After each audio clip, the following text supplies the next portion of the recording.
হরে কৃষ্ণ কৃষ্ণ কৃষ্ণ হরে হরে, হরে রাম রাম রাম হরে হরে।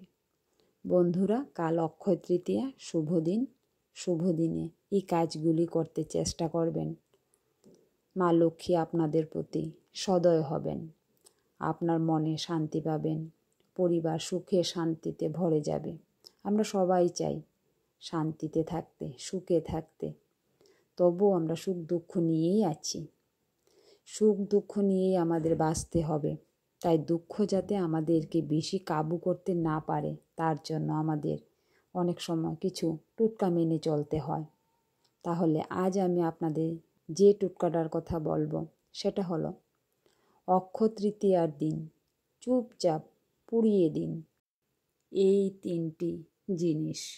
বাড়ির দোষ হবে দূর, বাড়িতে পজিটিভ এনার্জি বাতাবরণ সৃষ্টি করবে, আর নেতিবাচক শক্তি সব বেরিয়ে যাবে।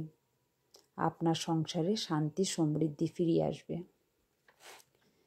তো সেই ছোট টোটকাটা হলো, সন্ধেবেলায় নিত্য পুজোর সময় ধুনুচি নিয়ে ধুনুচির মধ্যে আগুন জ্বালিয়ে ধূপধুনা দিয়ে আমরা প্রদীপ জ্বালাই। আমরা সারা বাড়ি দেখাই ধূপধুনো জ্বালিয়ে।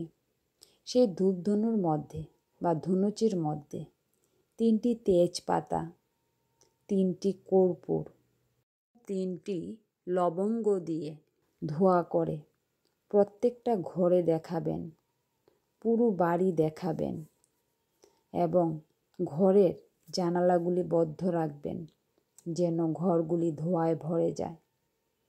তাহলে নেতিবাচক শক্তি ঘরে প্রবেশ করতে পারবে না। সদর দরজায় ভালো করে মা লক্ষ্মীকে মনে মনে ডেকে দেখাবেন।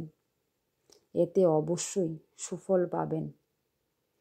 মা লক্ষ্মী আপনাদের উপর সারা জীবন কৃপা করবে। এই ছোটোখাটো টোটকাগুলি আমাদের সংসারের প্রতি অনেকটা প্রভাব ফেলে, সংসারে শান্তি বজায় থাকে। আর দেখুন, দুঃখ তো থাকবেই। দুঃখ ছাড়া তো আর জীবন হবে না। আমাদের জীবনটা এক সুতোয় গাঁথা, সুখ দুঃখ দিয়ে। তাই দুঃখ যেন বেশি কাবু করতে না পারে, সেদিকে লক্ষ্য রেখেই আমাদের সেই ছোটোখাটো টোটকা আমরা সবাই করে থাকি এবং তা থেকে আমরা অনেকে ভালো ফলও পাচ্ছি। আপনারাও করে দেখুন, অবশ্যই ফল পাবেন। তো কাল অক্ষয় তৃতীয়া, ভক্তি ভরে পুজো করুন মা লক্ষ্মী দেবী, নারায়ণ, যে যাকে ভালোবাসেন সেই দেবতাকেই পুজো করুন। আপনাদের ভাগ্য সৌভাগ্যে ভরে যাবে, অর্থনৈতিক উন্নতি হবে। কাল আপনারা নিরামিষ খেতে চেষ্টা করবেন, কারণ নিরামিষ খাবার খুব ভালো। যেহেতু কাল অক্ষয় তৃতীয়া, একটা শুভ দিন, কাল আমিষ খাবেন না। তাছাড়া যারা নেশা করেন, যেমন তামাক জাতীয় পদার্থ, ওই ধরনের নেশা জাতীয় খাবার থেকে দূরে থাকুন। আপনার সংসারে শান্তি কেউ আটকাতে পারবে না। মা লক্ষ্মী সব সময় আপনার সংসারে বিরাজ করবেন। ঠিক আছে বন্ধুরা, ছোট্ট করে ভিডিওটা দিলাম।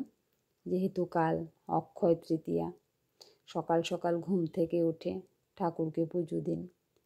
আর যদি পারেন সেই টোটকাগুলি মেনে চলতে চেষ্টা করবেন। আজ এখানেই রাখছি, আবার দেখা হবে নতুন কোনো ভিডিওতে।